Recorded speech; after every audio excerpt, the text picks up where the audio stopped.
Bismillahirrahmanirrahim. Assalamualaikum warahmatullahi wabarakatuh. Alhamdulillahi wa kafa wa salatu wassalamu ala nabiyil mustafa wa ala alihi wa sahabatihi wa man sara ala darbihi wastanna bisunnatihi ila yaumi la raiba fih. Qala Allah ta'ala fil Qur'anil Karim, ya ayyuhalladzina amanu taqullaha haqqa tuqatih wa la tamutunna illa wa antum muslimun. Allahumma alimna mimma yanfa'una wanfa'na bima 'allamtana wa zidna ilman. Amma ba'd. Ikhwatal Islam wa akhwat rahimani wa rahimakumullah, hadirin wal hadirat yang semoga Allah Subhanahu wa taala merahmati kita semua. Segala puji bagi Allah Subhanahu wa taala yang telah memberikan kepada kita limpah nikmatnya dan rahmatnya sehingga kita masih bisa dikumpulkan oleh Allah Subhanahu wa taala fi baitin min buyutillah, di salah satu rumah daripada rumah-rumah Allah Subhanahu wa taala, dalam rangka kita talabul ilmi, dalam rangka kita belajar ilmu agama. Ada dua kerakusan. Kerakusan itu bahasa Jawanya apa? Geragas, ngoten nggih. Dokoh. Ada dua kerakusan, yang satu terpuji, yang satunya tercela. Sebagaimana yang disebutkan oleh baginda Rasulullah sallallahu alaihi wasallam dalam sebuah hadis yang diriwayatkan oleh Abdullah bin Mas'ud, yang diriwayatkan oleh Imam Tabrani, beliau mengatakan al-manhumani la yashba'an. Ada dua orang yang rakus yang enggak pernah kenyang. Dua orang yang rakus yang tidak pernah kenyang sama sekali.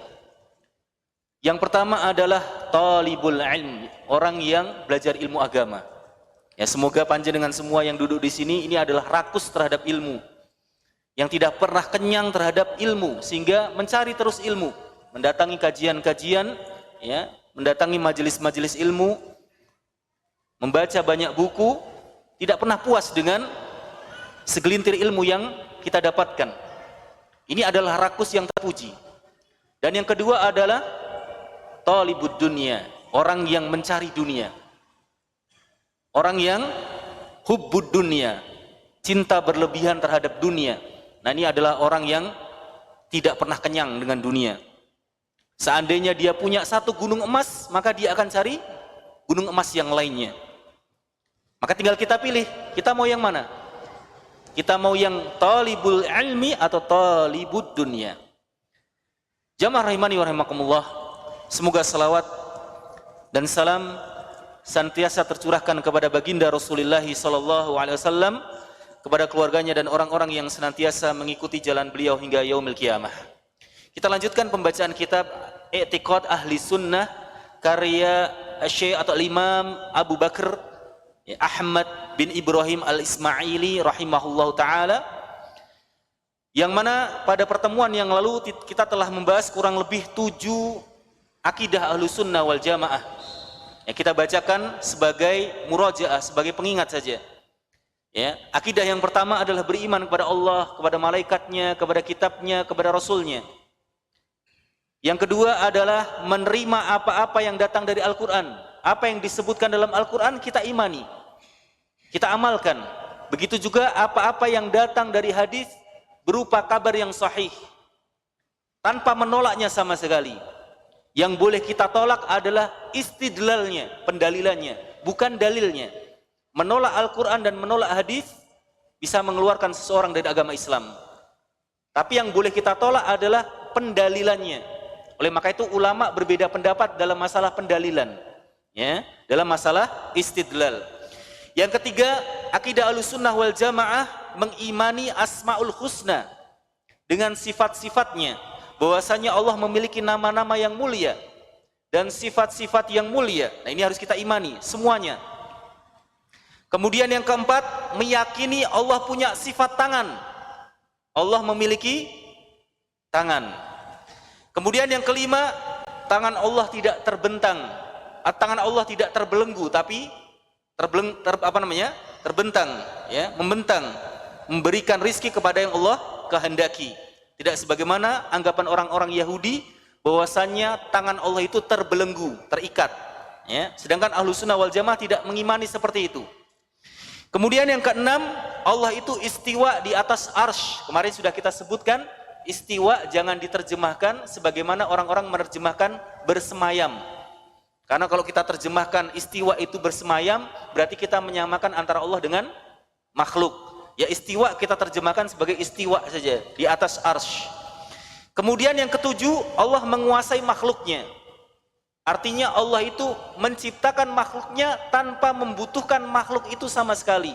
Sebagaimana Allah menciptakan para malaikat, bukan berarti Allah membutuhkan para malaikat. Allah menciptakan para rasul dan para nabi, bukan berarti Allah membutuhkan para rasul dan para nabi. Menciptakan sesuai kehendaknya dan sama sekali tidak bergantung kepada makhluknya. Jamaah rahimani wa rahimakumullah. Sekarang kita masuk kepada akidah yang nomor 8.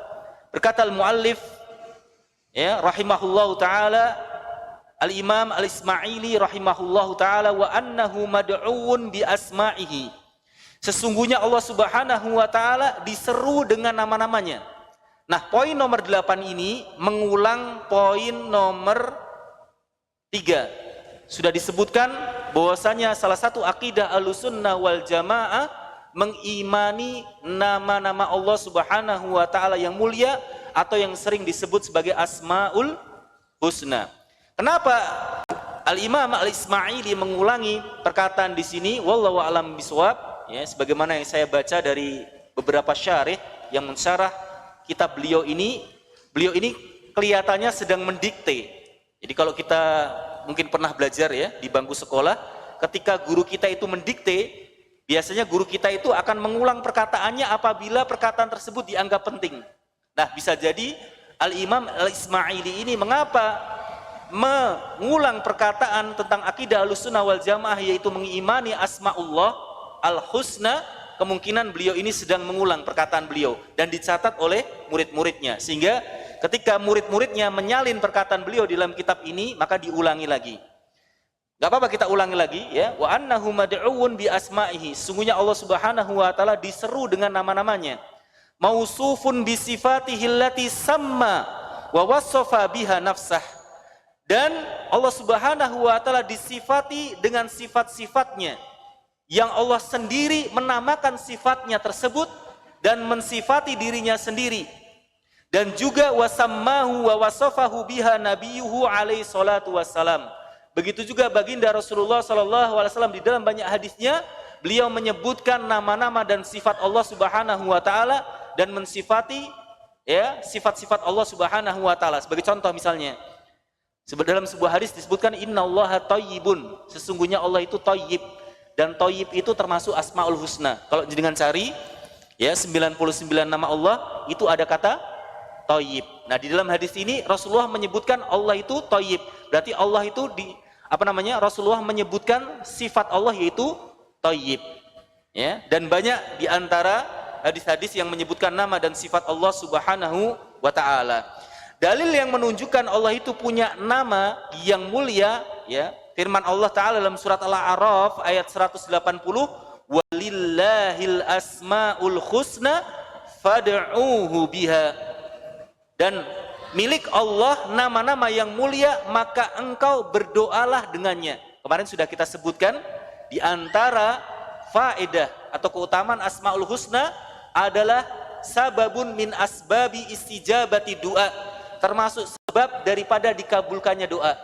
Jadi kalau kita mau doa kita itu dikabulkan, banyak faktor, syarat dan ketentuan berlaku.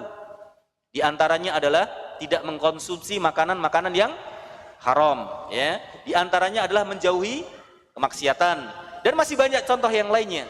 Dan di antara sebab dikabulkannya doa adalah memulai doa dengan Asmaul Husna. Makanya pentingnya kita menghafal Asmaul Husna beserta terjemahannya.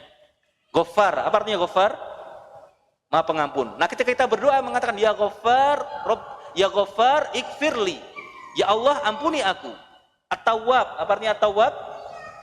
Yang maha menerima taubat.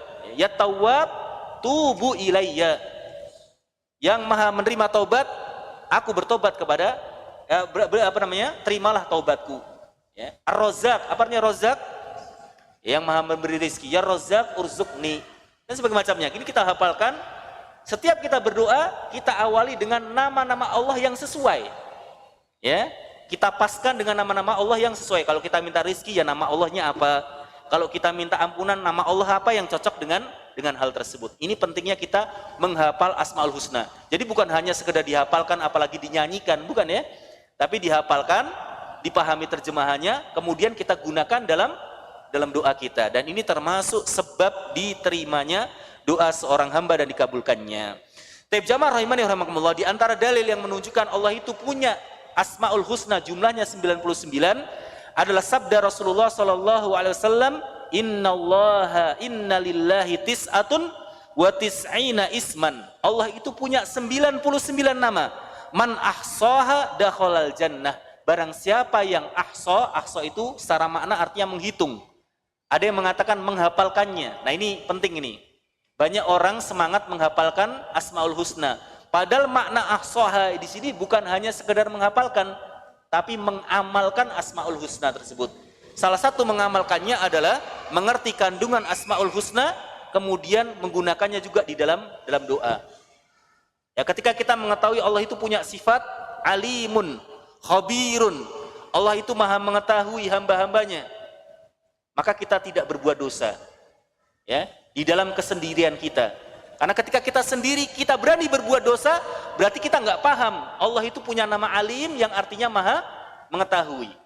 Khabirun bima ta'malun, terhadap apa yang kalian perbuat, Allah mengetahui.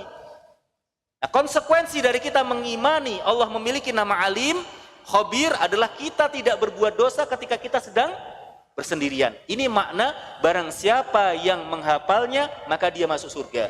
Artinya dia mengamalkan konsekuensi dari Asmaul Husna. Sebenarnya nama Allah itu bukan hanya 99, akan tapi yang disebutkan dalam Al-Quran dan disebutkan Rasulullah dalam hadis-hadisnya hanya 99. Adapun namanya lebih daripada 99. Dan di antara nama yang paling agung, ulama berbeda pendapat. Apakah nama Allah yang paling agung? Ada yang mengatakan Akbar, ya. Ada yang mengatakan Allah, ada yang mengatakan Al-Qawi, ada yang mengatakan Al-Hayyu. Sebagaimana pendapat Syekh Muhammad bin Shalih Al-Utsaimin, beliau mengatakan min asma'ihi ta'ala Al-Hayyu Al-Qayyum wa huwa ismullahil a'zam alladzi idza du'iya bihi ajab wa idza su'ila bihi a'ta. Kata beliau, di antara nama Allah yang 99 ada Al-Hayyu Al-Qayyum. Yang kata beliau, kalau kita berdoa dengan mengucapkan Al-Hayyu Al-Qayyum, maka setiap yang kita minta pasti Allah berikan. Ya, ini ulama berbeda pendapat sampai 14 pendapat. 14 perbedaan pendapat tentang mana nama Allah yang paling agung. Ada yang mengatakan Ahad, ada yang mengatakan Somad, ada yang mengatakan Allah. Allah termasuk nama daripada Allah Subhanahu wa taala. Taib. Kemudian al-muallif di sini mengatakan mausufun bi sifatihi allati samma wa wasafa biha nafsah. Allah itu disifati dengan sifat-sifat yang Allah sebutkan dan Allah sifati dirinya sendiri. Wa wasafahu biha nabiyuhu sallallahu alaihi wasallam, dan apa-apa yang disifati Rasulullah di dalam hadis-hadisnya. Dari sini kita bisa ambil kesimpulan bahwasanya sifat Allah yang wajib kita imani yang datang di Al-Quran dan di Sunnah. Artinya nggak ada kesempatan bagi kita untuk berijtihad. Oh, kita harus berijtihad. Misalnya ada sebagian orang ini ya, Subhanallah amma yasifun, mereka mengatakan Allah maha ganteng. Pernah dengar yang sempat viral? Ya, Allah maha ganteng, Allah maha tampan. Nggak boleh. Ya, tidak boleh ada ruang ijtihad di dalam menentukan nama dan sifat Allah. Oleh maka itu para ulama mengatakan al-asma'u was sifat taufiqiyah. Taufiqiyah itu artinya harus ada dalilnya. Jadi nama dan sifat Allah itu harus ada dalilnya. Nggak boleh kita ada-adakan sendiri. Allah maha keren, Allah maha ganteng, subhanallah amma yasifun. Ya, pernah dengar yang sempat viral beberapa waktu yang lalu ya gitu ya, Allah maha keren, Allah maha ganteng. Tidak boleh. Ya, tidak boleh. Walaupun mungkin maknanya bagi kita bagus, keren kan bagus, ganteng kan bagus, tapi nggak boleh. Ya, karena nama Allah itu tidak menerima istihad. Harus yang datang dari Al-Quran dan dari sunnah yang datang dari Rasulullah sallallahu alaihi wasallam. La yajuz li ahadin an yabtadi'a bi syai'in minha min 'indi nafsihi istihadan aw nadaran aw qiyasan. Enggak boleh seseorang itu mengada-adakan nama dan sifat Allah dari dirinya sendiri, entah dia berijtihad atau dia melakukan kias, analogi. Enggak boleh. Ya. Sebagaimana manusia itu kita katakan ganteng, manusia ganteng itu berarti terpuji. Lalu kita kiaskan, kita analogikan, kalau manusia saja boleh disifati ganteng, maka Allah juga boleh disifati ganteng. Nah, ini enggak boleh. Ya, ini tidak boleh. Mengkiaskan antara sesuatu dengan nama Allah atau sifat Allah itu tidak boleh. Sebagaimana ada yang mengatakan misalnya alif lam mim, katanya itu nama Allah. Ada yang mengatakan itu nama Al-Quran, ada yang mengatakan itu nama Allah. Pernah dengar pendapat itu? Silakan baca kitab Ibnu Katsir, kitabnya Ibnu Katsir, tafsirnya. Di situ disebutkan perbedaan ulama dalam memaknai al-huruf al-muqatti'ah, yaitu huruf-huruf, potongan huruf-huruf alif lam mim, toha dan semacamnya. Ada yang menyebutkan potongan-potongan huruf alif lam mim, alif lam ra itu katanya adalah nama Allah. Salah satu daripada nama Allah. Nah, ini tidak boleh.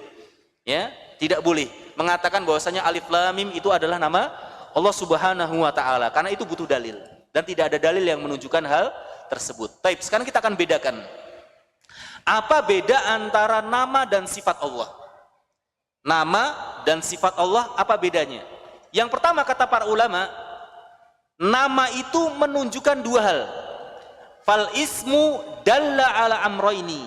Nama Allah itu menunjukkan dua hal, yaitu menunjukkan nama itu sendiri, yang kedua menunjukkan sifat. Nama itu pasti punya sifat. Alimun, maha mengetahui, sifatnya apa? Ilmun, berarti Allah punya ilmu. Basirun, berarti sifatnya apa?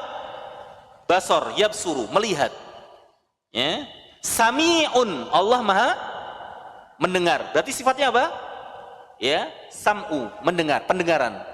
Nah, seperti itu. Berarti setiap nama itu pasti punya sifat.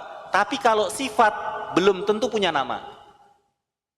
Contohnya nuzulullah, turunnya Allah di sepertiga malam yang terakhir. Allah punya sifat nuzul, punya sifat turun, yaitu Allah turun di sepertiga malam yang terakhir sebagaimana yang disebutkan dalam hadis. Apakah Allah punya sifat Allah? Apakah Allah punya nama nazil? Allah maha turun? Enggak ada. Jangan cari 99 nama Allah nazil, Allah yang maha turun, enggak ada. Berarti semua nama pasti ada sifatnya. Tapi kalau sifat belum tentu ada namanya. Paham? Contoh, wajaa rabbuka wal malaku soffan sofa. Allah dan malaikat datang bersof-sof. Berarti Allah itu punya sifat maji, datang. Ya, Allah punya sifat datang. Apakah ada nama Allah? Allah maha datang? Tidak ada. Ya, berarti setiap nama punya sifat, tapi setiap sifat belum tentu punya nama. Bahkan satu nama itu mengandung banyak sifat. Ya, satu nama Allah mengandung banyak sifat. Tapi kalau sifat belum tentu punya nama. Oleh maka itu para ulama menyebutkan perbedaan yang kedua, babus sifat ausa min babil asma. Bab sifat Allah itu lebih luas daripada bab nama-nama Allah. Jadi sifat Allah itu lebih banyak daripada nama-nama Allah Subhanahu wa ta'ala. Taib. Kemudian kata muallif, la ya'jizuhu syai'un fil ardi wala fis sama wala yusafu binaqsin aw aibin aw afatin fa innahu azza wa jalla ta'ala an dzalik. Bahwasannya tidak ada sesuatu pun yang dapat melemahkan Allah di langit maupun bumi. Tidak ada yang bisa melemahkan Allah baik di langit maupun di bumi. Dan Allah tidak disifati dengan sifat yang naksin. Naksin itu artinya apa ya? Sifat yang kurang, sifat yang tercela, sifat yang aib. Ya, yang bagi manusia itu nggak pantas. Allah nggak punya sifat itu sama sekali. Contohnya al-huzn, sedih. Allah sedih, nggak ada. Al-buka, Allah menangis, nggak ada. Allah ngantuk, ya, sebagaimana dalam ayat kursi, la ta'khuduhu sinah, ya, ngantuk, tidak ada Allah ngantuk. An-naum, Allah tidur, nggak ada.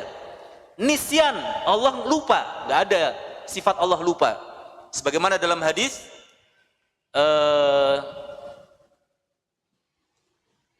innal halala bayyinun wa innal harama bayyinun wa bainahuma umur mustabihat. Hadisnya gimana? Wa sakata an asya rahmatan lakum ghairu nisyan fala tabhasu anha. Dalam sebuah hadis disebutkan, dalam hadis Arba'in Nawawi disebutkan bahwasannya Allah itu banyak diam dalam banyak perkara. Dalam banyak perkara Allah itu diam, tidak menyebutkan ini halal, ini haram, ini wajib, ini sunnah. Banyak perkara yang Allah tidak sebutkan hukumnya. Itu bukan berarti ghairu nisyan, bukan berarti Allah lupa. Jadi dengan cari di Al-Quran, ada hukum makan tempe? Ada? Di dalam hadis hukum makan tempe ada? Tidak ada. Apakah Allah tidak menyebutkan hukum makan tempe atau telur lah katakanlah? Mungkin di zamannya Rasulullah nggak ada tempe, telur. Telur itu kan sudah ada dari zaman dahulu. Kenapa tidak kita jumpai misalnya dalam Al-Quran hukum makan telur? Apakah Allah lupa? Ya, bukan. Ya, makanya disebutkan ghairu nisyan, ya, rahmatan lakum. Tapi sebagai bentuk rahmat bagi kalian, dan itu bukan berarti Allah lupa. Jadi kalau Allah tidak menyebutkan suatu perkara di dalam Al-Quran, Rasulullah juga tidak menyebutkan di dalam hadis, maka ini adalah rahmat bagi kita. Artinya hukumnya halal. Bukan berarti Allah nisyan, Allah lupa. Loh, kok Allah tidak menyebutkan hukumnya? Jangan-jangan Allah lupa. Nah, tidak ada. Sifat Allah yang minus, yang cacat, yang aib nggak ada. Ya, semua sifat Allah Subhanahu wa taala adalah mulia. Walju, lapar, atas, haus, tidak ada. Khauf, Allah takut, tidak ada. Ya, semua sifat-sifat Allah adalah baik dan tidak ada sifat yang aib sama sekali dari Allah Subhanahu wa taala. Kemudian beliau mengulangi lagi juga perkataan akidah yang ke-9, wa khuliqa Adam alaihi salam biyadih. Allah menciptakan Nabi Adam dengan tangannya. Wa yadahu mabsutatan, dan kedua tangannya terbentang. Yunfiku kaifa yasha, memberikan nafkah, ya, memberikan rizki kepada yang Allah kehendaki. Bila i'tiqadi kaifa yadah, tanpa berpendapat atau berkeyakinan bagaimana tangannya Allah. Jangan ditanya tangannya Allah gimana ya? Ya, apakah tangannya Allah sama dengan tangan kita atau tangan Allah sama dengan tangannya siapa? Tidak boleh. Ya, tapi kita harus meyakini Allah itu punya dua tangan. Itlam yantik kitabullah ta'ala fihi bikaif. Jadi Al-Quran itu tidak berbicara tentang bagaimana sifat tangannya Allah. Oh, jangankan tangannya Allah, ya. Tangannya makhluk dengan makhluk saja beda. Antara tangannya manusia dengan tangannya monyet beda. Ya. Jangankan tangannya manusia dengan tangannya monyet, tangannya manusia satu dengan manusia yang lain saja beda. Apalagi tangannya Allah dengan tangannya makhluk. Maka kita tidak boleh berangan-angan di dalam imajinasi kita, oh berarti tangan Allah itu seperti ini, tidak boleh. Ya, tidak boleh. Tetapi kita harus meyakini bahwasanya Allah itu memiliki dua tangan dan dalilnya banyak. Di antaranya adalah perkataan Allah Subhanahu wa taala kepada iblis. Ketika Allah memerintahkan malaikat dan iblis itu dari kalangan jin, ya. Jadi bukan dari kalangan malaikat tapi dari kalangan jin yang sudah menghuni surga sebelumnya, yaitu malaikat dan jin yang bernama iblis. Kemudian Allah memerintahkan mereka untuk sujud kepada Adam, yaitu sujud litahrim, sujud penghormatan, bukan sujud ibadah. Malaikat sujud, iblis tidak mau sujud. Maka Allah Subhanahu wa taala bertanya kepada iblis, "Ma mana'aka an tasjuda lima khalaqtu biyadayya?" Kenapa atau apa yang menghalangimu dari sujud kepada sesuatu yang aku ciptakan dengan kedua tanganku? Di ayat ini jelas Allah menyebutkan Allah punya dua tangan. Ini dalil yang pertama. Kemudian dalil yang kedua adalah firman Allah Ta'ala dalam surat Al-Ma'idah ayat yang ke-64. Wa qalatil yahudu yadullahi maglulah. Berkata orang-orang Yahud, tangan Allah itu terbelenggu. Gullat aidihim, tangan mereka yang terbelenggu. Walu'inu, dan mereka dilaknat. Bima qalu, terhadap apa yang mereka ucapkan. Bal yadahu, bahkan kedua tangan Allah mabsutotan. Kalau belajar alat bahasa Arab tahu nih, mabsutotan yaitu isim musanna, kata yang menunjukkan dua. Berarti tangan Allah itu kedua-duanya terbentang. Yunfiku kaifa yasha, memberikan infak, memberikan nafkah, memberikan rizki kepada yang Allah kehendaki. Ini dalil kedua bahwasanya Allah punya dua tangan. Dalil yang ketiga sudah kita sebutkan kemarin, bahwasanya Allah itu menciptakan 3 hal, dalam riwayat yang lain menyebutkan 4 hal atau 4 makhluknya dengan kedua tangannya. Siapa yang bisa menyebutkan? Allah menyebutkan, Rasulullah menyebutkan Allah menciptakan 3 makhluknya dengan kedua tangannya langsung. Saya kasih parfum. Yang bisa jawab. Lumayan ini parfum. Yang bisa? Dalam satu riwayat 3, dalam riwayat yang lain 4. Enggak usah malu-malu. Lumayan loh parfum. Sirman, menjawab nih kayaknya.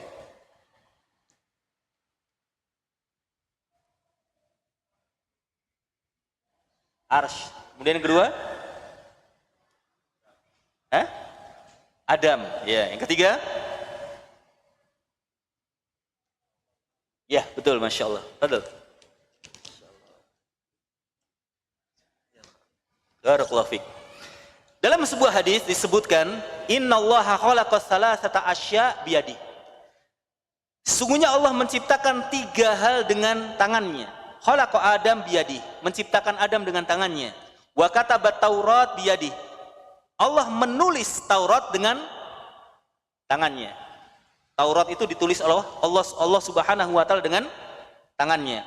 Wa gharasa Firdaus biyadi, dan Allah menanam tanaman di surga Firdaus dengan kedua tangannya. Dalam hadis yang lain disebutkan bahwasanya Allah menciptakan 4 hal dengan tangannya. Al-Arsh wal Qalam, Adam wa Jannatu Aden. Surga Aden, pena yang digunakan untuk pertama kali menulis ya, catatan takdir, arshnya ya, kemudian Nabi Adam. Tsumma qala li sa'iril khalq kun fayakun. Kun fakan. Hadis ini diriwayatkan Tabari. Adapun selain makhluk selain 4 tersebut, maka Allah ciptakan dengan kun fakana atau kun fayakun. Jadilah maka jadilah. Baik. Pertanyaannya, tangan Allah kan tidak sama dengan tangan makhluk, iya atau tidak? Pertanyaannya, tangan Allah semuanya kanan atau tangan Allah kanan dan kiri? Siapa yang tahu? Semuanya kanan. Gimana ini? Saya pernah baca hadisnya, Mumtaz. Walaupun juga ada hadis yang menunjukkan kanan dan kiri. Kita bacakan. Ini perlu kita bahas ini. Ahlu sunnah mengimani bahwasanya Allah memiliki 2 tangan. Sebagaimana dalil-dalil yang sudah kita sebutkan tadi. Yang mana tangan Allah tidak sama dengan tangan makhluknya. Dan kita tidak boleh menanyakan bagaimana sifat tangan Allah Subhanahu wa ta'ala. Akan tetapi pertanyaannya, apakah kedua tangan Allah itu kanan semua, ataukah tangan Allah itu kanan dan kiri? Kita bacakan hadis yang pertama, riwayat Imam Muslim. Hadis nomor 2788. Hadisnya dari Abdullah bin Umar radhiyallahu anhuma secara marfu. Artinya marfu itu sampai kepada Rasulullah. Karena sebagian ulama mengatakan hadis ini mauquf. Perkataannya Abdullah bin Umar. Yaitu yutawwillahu azza wa jalla as-samawat yaumal qiyamah. Allah itu menggulung langit di hari kiamat. Jadi langit nanti di hari kiamat itu digulung sama Allah. Ya, digulung sama Allah Subhanahu wa taala. Tsumma ya'khuduhunna biyadihi al-yumna. Lalu setelah digulung maka Allah ambil dengan tangannya yang kanan. Ketika saya mengisyaratkan sini jangan dibayangin tangan Allah ya. Saya hanya mengisyaratkan saja. Tsumma yaqul anal malik ainal jabbarun ainal mutakabbirun. Lalu Allah mengatakan, di mana para raja? Ainal mulk, di mana para raja? Dan di mana orang-orang yang sombong dan di mana orang-orang yang perkasa? Allah menantang ya seluruh penduduk bumi. Ketika menggulung langit kemudian Allah ambil dengan tangan kanannya, seraya Allah menantang orang-orang yang ada di bumi. Mana para raja? Mana para presiden kalau gini sekarang ya? Mana orang-orang yang perkasa, mana orang-orang yang sombong? Tsumma yutawwiyal ardina bishimalihi. Lalu Allah menggulung bumi dengan tangan kirinya. Berarti tangan kanan dan kiri. Tsumma yaqul, lalu Allah mengatakan anal mulk, anal malik, ainal jabbarun, ainal mutakabbirun. Aku ini raja. Di mana orang-orang yang perkasa, di mana orang-orang yang sombong. Dari hadis ini seolah-olah kita dapati kesimpulan Allah itu punya tangan kanan dan tangan kiri. Cuma muskilahnya, permasalahannya, seringkali kita itu kan ya mengidentikan yang namanya kiri itu lebih lemah daripada kanan. Dan biasanya kiri itu digunakan untuk yang nggak baik-baik, kan begitu ya? Kalau kita sampai berpendapat seperti itu, kita seolah-olah menyamakan antara tangan Allah dengan tangan makhluk.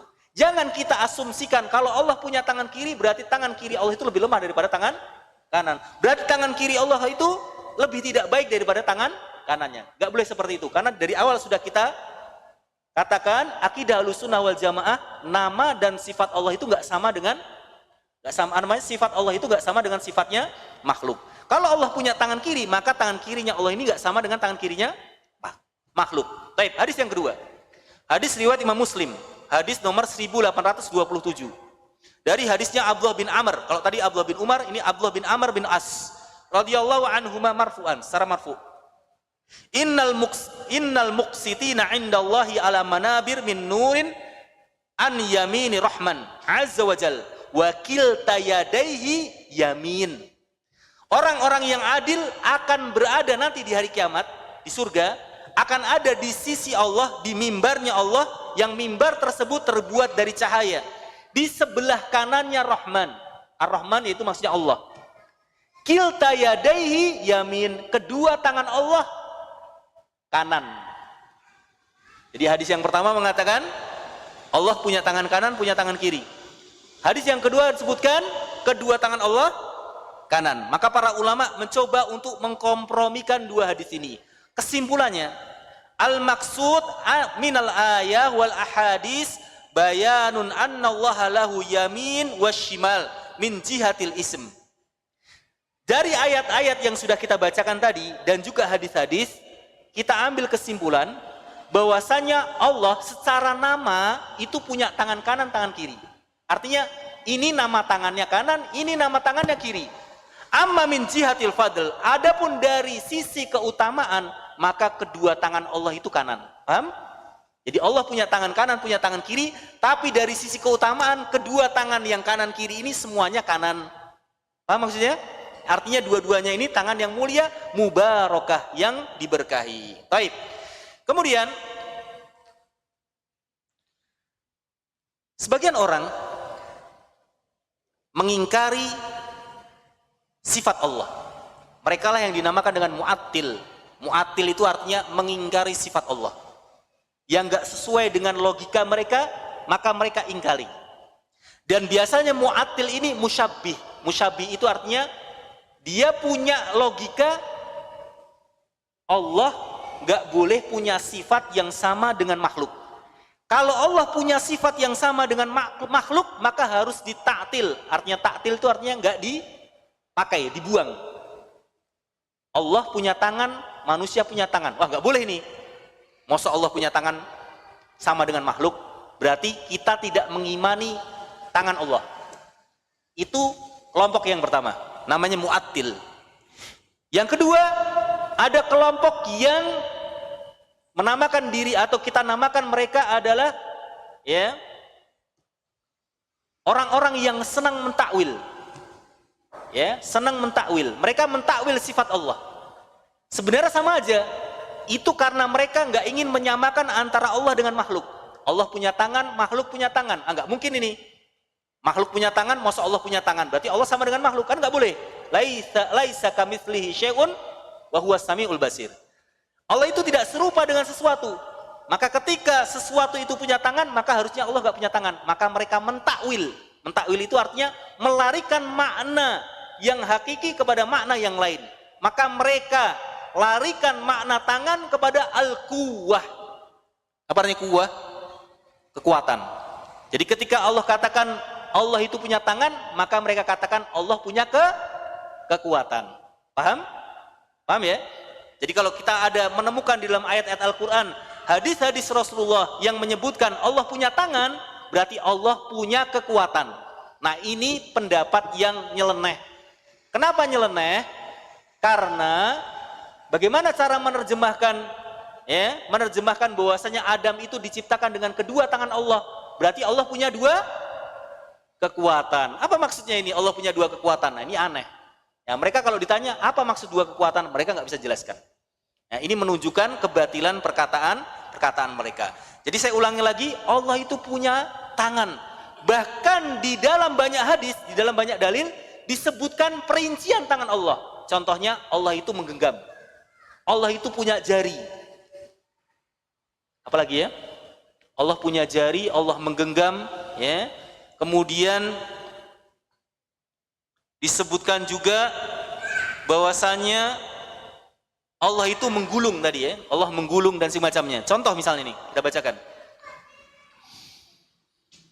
Allah punya jari. Di antara yang menyebutkan bahwasannya Allah punya jari adalah hadis Rasulullah SAW, innal quluba baina isba'aini min asabiillah yuqallibuhu kaifa yasha. Sesungguhnya hati-hati manusia ini, hati-hati kita ini, itu berada di dua jemari Allah. Apakah Allah hanya punya jari, dua jari? Tidak. Karena di sini disebutkan min asabiillah.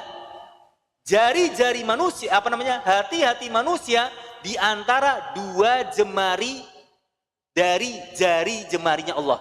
Berarti Allah itu punya jari jemari yang lebih dari dua. Tapi hatinya manusia itu berada di dua jemari Allah. Ketika saya mengisyaratkan segini, jangan dibayangkan ini jari Allah ya. Jangan, ini maksudnya biar mempermudah saja. Ini menunjukkan Allah punya jari-jari. Tangan Allah itu punya jari-jari. Dan diantaranya adalah dalil yang kita sebutkan tadi, manusia itu berada di antara dua jemari Allah dan Allah membolak-balikan sesuai dengan kehendaknya.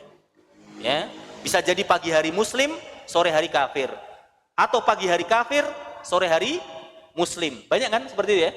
Pagi hari Muslim, datang orang kasih sarimi, ya, kemudian sore hari kafir, kan begitu ya.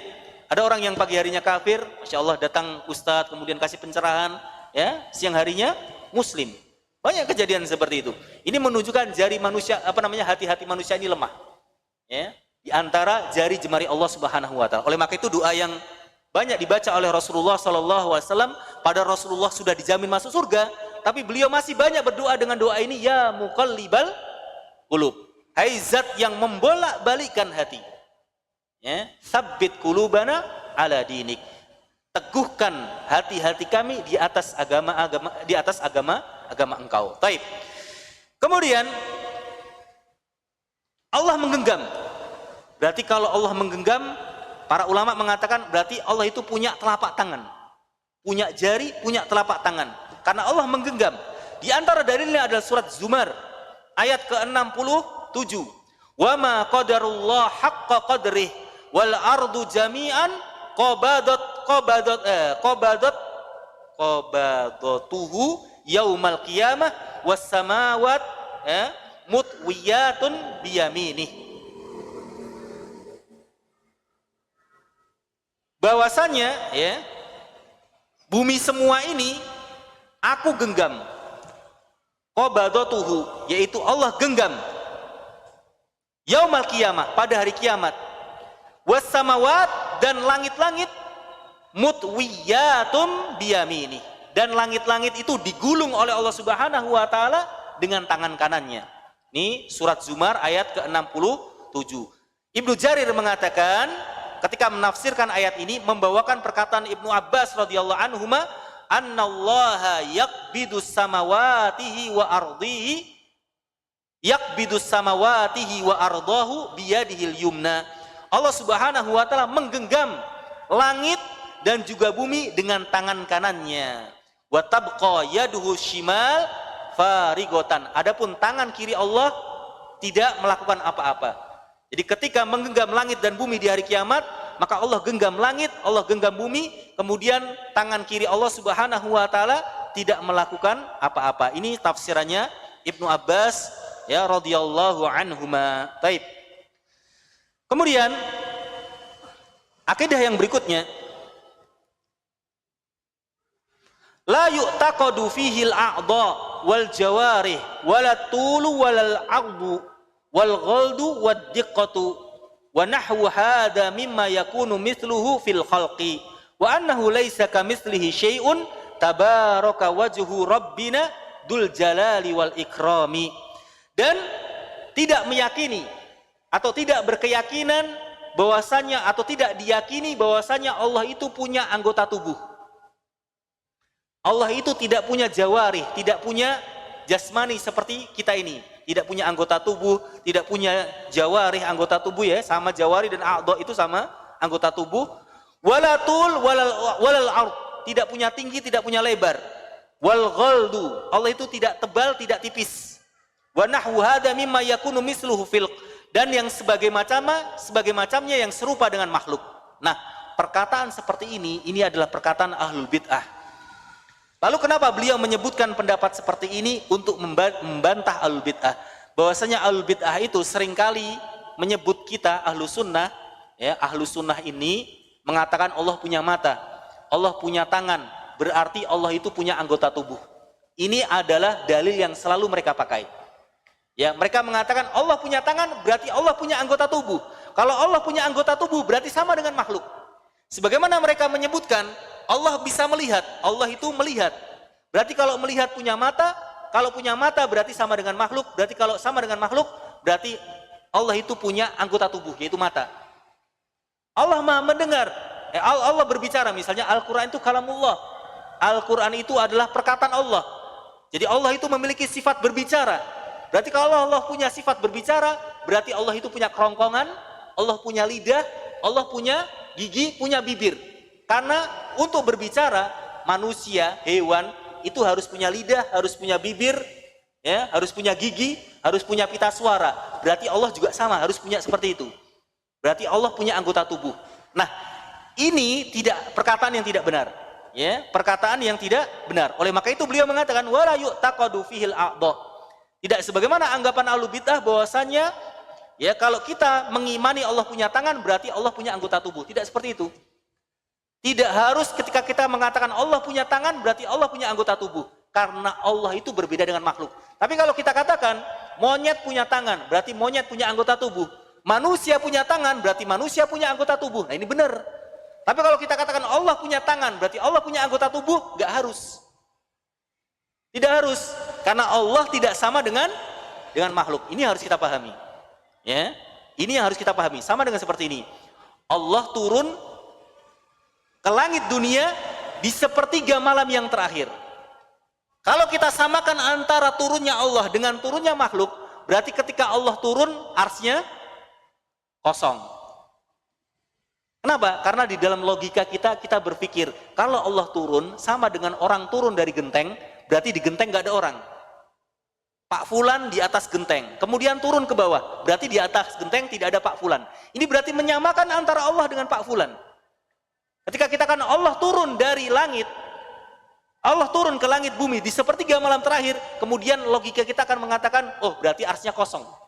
Nah ini berarti dia menyamakan antara Allah dengan makhluk. Nah ini nggak boleh.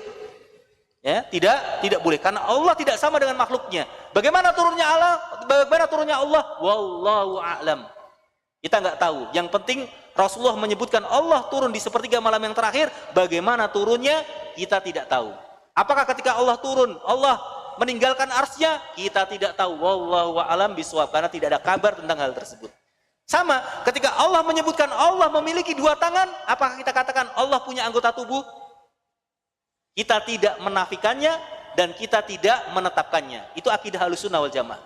Akidah Ahlussunnah wal Jamaah tidak menetapkan Allah punya jism, punya jasad, maksudnya punya anggota tubuh, dan juga tidak menafikan Allah punya anggota tubuh. Ya, dan perkataan Allah punya atau tidak punya anggota tubuh ini adalah pernyataan ahlul bid'ah. Yang seharusnya Ahlussunnah tidak mengatakan hal yang seperti itu. Cukup kita katakan Allah punya mata, Allah punya wajah, Allah punya tangan. Tidak boleh kita katakan Allah punya anggota tubuh, karena itu tidak disebutkan dalam Al-Quran dan juga tidak disebutkan dalam hadis. Jangan cari dalam Al-Quran, jangan cari dalam hadis Allah punya anggota tubuh, tidak ada.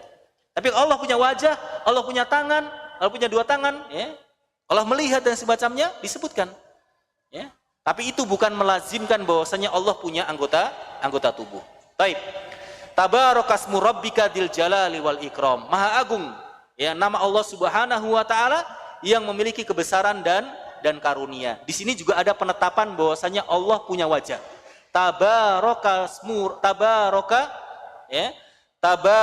wajhu rabbina dzul jalali wal ikram. Di sini perkataan muallif mengisyaratkan Allah itu punya wajah. Gak usah dibayangkan wajahnya Allah kayak siapa. Ya, itu tidak boleh dibayangkan. Ya, sifat Allah, sifat wajah Allah tidak boleh dibayangkan. Intinya Allah punya wajah. Baik. Wala yaquluna inna asma Allahi azza wa jal kama taquluhul mu'tazilah wal khawarij wat tawaif min ahlil ahwa makhluqatun. Dan tidak pula ahlu sunnah wal jamaah mengatakan bahwasanya nama Allah sebagaimana perkataan orang-orang mu'tazilah dan orang-orang khawarij dan ahlul bid'ah wal hawa yang menyebutkan bahwasanya nama Allah itu makhluk. Sudah ada belum sih?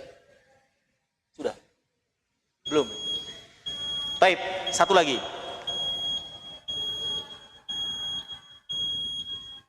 Kaum muslimin, orang Mu'tazilah itu masih muslim, belum kafir. Khawarij juga masih muslim, belum kafir. Ya. Orang-orang muslim ini, dengan kesalahan pemikiran mereka terbagi menjadi beberapa pemikiran. Yang pertama, mereka mengatakan bahwasannya asma'ullahi ghairuh. Nama Allah itu selainnya. Nama Allah itu selain Allah. Jadi nama Allah itu selain Allah. Perkataan ini batil. Perkataan ini apa? Batil. Bahwasannya nama Allah itu selain Allah. Mereka berpendapat Allahu khaliqu kulli syai', Allahu khaliqu kulli syai'. Allah itu menciptakan segala sesuatu. Mereka mengatakan siapa yang menciptakan nama Allah? Allah. Oh, berarti nama Allah itu makhluk. Ini enggak boleh. Mengatakan bahwasannya nama Allah itu makhluk enggak boleh. Kenapa enggak boleh? Kalau kita terapkan kepada firman Allah Ta'ala walillahi asma'ul husna fad'u biha fad'uhu biha fad'u biha. Allah itu memiliki asma'ul husna, maka berdoalah dengannya. Berarti kalau kita mengatakan nama Allah itu adalah makhluk, berarti kita berdoa pada makhluk. Atau berdoa membawa makhluk, tak boleh. Yang kedua, al-ismu huwal musamma. Nama Allah itu adalah Allah itu sendiri. Ini juga nggak boleh. Pendapat yang pertama mengatakan nama Allah itu selain Allah, ini nggak boleh. Berarti mengatakan nama Allah itu makhluk, nggak boleh. Kemudian ada yang menyebutkan nama Allah itu yang diberi nama, yaitu Allah. Nah ini nggak boleh juga. Ar-Rahim itu Allah, nggak boleh. Ya, ini juga nggak boleh. Ahlu sunnah wal jamaah mengatakan as-sahih bahwasannya al-ismu lil musamma. Nama Allah itu untuk Allah. Nah ini baru benar. Jadi harus ada kata lillah. Nama Allah lillah. Dalilnya adalah walillahil asmaul husna. Bagi Allah nama-nama yang mulia. Jadi nama-nama Allah itu adalah milik Allah. Bukan makhluk dan juga bukan Allah itu sendiri. Paham maksudnya? Jadi nama Allah itu bukan makhluk dan nama Allah itu bukan Allah itu sendiri. Bingung kan? Ya. Yang jelas nama Allah itu adalah untuk Allah. Ya, nama Allah itu untuk Allah sebagaimana yang disebutkan di dalam hadis yang baru saja kita bacakan. Wallahu a'lam bishawab. Sifat dan nama dan sifat Allah ini Masya Allah, ini adalah suatu kajian di dalam Islam yang sangat sulit sekali. Ini kajian yang tersulit setelah kajian takdir. Ya, jangan coba-coba belajar takdir sendiri, bahaya. Ya, bisa-bisa murtad nanti. Ya, kalau belajar takdir harus sama ustadz. Harus dari bawah bimbingan orang yang berilmu. Begitu juga belajar asma wa sifat. Ini juga jangan sendiri. Ya, pernah teman saya kuliah ya, semester 3 belajar nama dan sifat langsung izin keluar, nggak balik-balik ke kelas. Tidur dia di masjid. Pusing kepala saya, wallah dia. Memang sulit sekali, ya. Nama dan sifat Allah itu ada kaidah-kaidah untuk memahaminya. Banyak ulama yang menuliskan kitab tentang fikih Asmaul Husna. Di antaranya Syekh Abdul Razak, beliau punya kitab Fiqhul Asmaul Husna. Begitu juga Syekh Abdul Musin kalau tidak salah, Syekh Muhammad bin Shalih Al-Utsaimin, beliau memiliki kitab Al-Qawaid Al-Musla. Ya, Al-Qawaid Al-Musla dalam memahami asma wa sifat. Juga belajar kitab Tohawiyah. Belajar kitab Tohawiyah itu juga kata Ustadz Firanda, beliau mengatakan jangan ngantuk. Kalau ngantuk wudu. Kalau baca kitab Tohawiyah ngantuk bahaya. Ya, masuknya A yang dipahami Z nanti. Ya. Ini kitab tentang asma wa sifat. Jadi belajar asma wa sifat jangan belajar sendiri. Jangan otodidak. Sedangkan kalau belajar fikih sendiri, ya beli buku fikih terjemahan, belajar sendiri, ya insya Allah banyak yang nyantol ya. 80%, 90% nyantol bisa diamalkan. Tapi kalau asma wa sifat tidak boleh.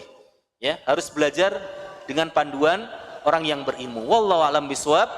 Ini adalah beberapa akidah Ahlussunnah wal Jamaah yang ditetapkan oleh Al-Imam Al-Ismaili rahimahullah taala Asy-Syafi'i. Beliau adalah ulama senior dalam madhab Syafi'i, agar kita memberikan pencerahan bahwasanya madhab Syafi'i madhab yang dipakai oleh mayoritas masyarakat kita. Ya, ternyata ulama-ulama pendahulu mereka masih berada di atas akidah yang lurus, sampai datangnya ya banyak fitnah yang mengakibatkan ulama-ulama yang sekarang banyak terpengaruh dengan pemikiran-pemikiran ahlul kalam, pemikiran-pemikiran falsafah yang bisa mencampur adukan akidah mereka dengan akidahnya ahlul kalam. Semua kita terselamatkan dari akidah yang batilah, dan Allah Subhanahu wa taala menunjukkan kepada kita akidah yang as-sahihah. Wallahu a'lam bishawab. Wa sallallahu ala nabiyyina Muhammadin wa ala alihi wasallam.